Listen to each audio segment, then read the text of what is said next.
বলছেন, হে নবী তুমি ওদেরকে বলে দাও যখন হক এবং বাতিলের মধ্যে পার্থক্য করা হবে তখন নিশ্চিত বাতিল আপনার ধূলিসাৎ হবে আর হকের জয় হবে।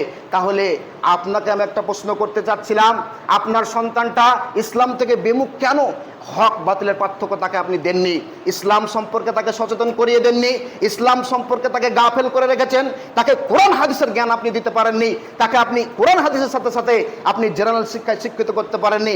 বলুন তো আপনার ছেলেটা না জেনারেল শিক্ষায় শিক্ষিত না ইসলামিক শিক্ষায় শিক্ষিত, কোন দিকে আছে আপনার ছেলেটা? আপনার ছেলেটা ডাক্তার, আপনার ছেলেটা ইঞ্জিনিয়ার, আপনার ছেলেটা প্রফেসর? জি না। আপনার ছেলেটা মৌলানা? জি না। আপনার ছেলেটা কোরআন হাদিস বুঝে? জি না। তাহলে আপনি আপনার ছেলেকে না দুনিয়াবিক শিক্ষা দিতে পেরেছেন, আপনি না আখিরাতের শিক্ষা দিতে পেরেছেন। এই জন্য তো সারা পৃথিবীতে মুসলিম মার খাচ্ছে। কেন মার খাচ্ছে? তার একটাই কারণ হচ্ছে আপনি কোনো দিকে নাই। শুধু আমরা বিয়ে শাদী করলাম, 2-5টা বাচ্চা নিলাম, এই জিন্দেগি পার করে দিলাম, এর নাম জিন্দেগি নয়। এই জন্য আল্লাহ সুবহানাহু ওয়া তাআলা বলেছেন তোমার সন্তানকে প্রকৃত শিক্ষাটা দাও। 1 নম্বর শিক্ষা হচ্ছে হক বাতিলের পার্থক্য তাকে করা শেখাও। সে হকও বোঝে না, বাতিলও বোঝে না, সে হক বাতিলের পার্থক্যই বোঝে না। ইসলাম এখন কি চাই, ইসলাম এখন কি দরকার, ইসলামের এখন সার্বিক কি উন্নয়ন করা দরকার, এটা সে বুঝে না, এটা সে বুঝে না।